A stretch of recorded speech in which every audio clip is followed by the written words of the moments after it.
Эми үмүт жанды чындыгында азыр бүгүнкү чечим мурдагы өкүмдүн бардыгы мыйзамсыз экенин, негизсиз экенин далилдеди. Бизди ушул күнгө чейин биринчи секундадан баштап күнөөсү жок, өмүр чектештинде Чотоновдун күнөөсү жок деп келгенбиз. Ошондуктан биз баягы помилованияга дагы макул болгон эмес, анткени күнөөсү жок адам эч качан сурабаш керек. Бүгүнкү чечим чындыгында мыйзамдуу жана негиздүү болду. Бүгүнкү күндөн баштап сот реформасы системасы чындыгында оңолуп баратат деген ар бир адамдын жарандардын үмүтү ишке ашып атат деп ойлойм. Сейчас все приговоры отменены. Дело направлено в суд первой инстанции, в Первомайский районный суд для пересмотра. Сейчас в суде уже, когда дело дойдет до Первомайского суда, полностью они будут пересмотрены и будет начинаться с самого начала. Там мы надеемся, не то что надеемся, мы уверены, что мы должны быть оправданы. Мурдагы мыйзамсыз 3 өкүмдүн жокко чыгарылгандыктан 1-май райондук сотуна кайра башынан кайралганга жөнөтүлдү. Ошондон биринчи секундасынан баштап кайра каралат.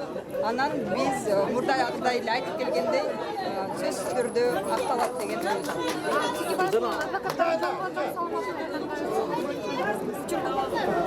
эми учурда азыр больницада, төртүнчү горбольницада жатат. Эми кыргыздар бардыгын айтабыз да, абалы жакшы, маанайы жакшы.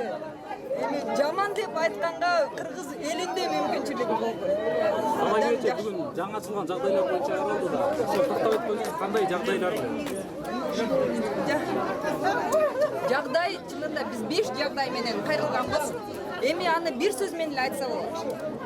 Мурда каралып жатканда бир дагы далил каралган эмес, бир дагы далил изилденген эмес. Акталганга мүмкүн болчу далилдер топтолгон эмес. Ошол далилдерди биз топтоп бүгүн алып келип көрсөттүк. Жогорку сот ага баа берип туруп, мурдагы мыйзамсыз өкүмдүн бардыгы жокко чыгарылды. Эми жаңы жагдайлар менен, жаңы далилдер менен мен айтып кеттим, бүгүнкү күндө дагы башка көптөгөн мурда айта албаган, көрсөтө албаган, билдире албаган адамдар жаңы келип айтып беребиз деп бизге кайрылып жатышат. Эми 1-май райондук сотунда жаңы далилдер менен, мурдагы каралбаган жагдайлар менен каралып, сөзсүз түрдө Текебаевда акталуунун жолу башталды.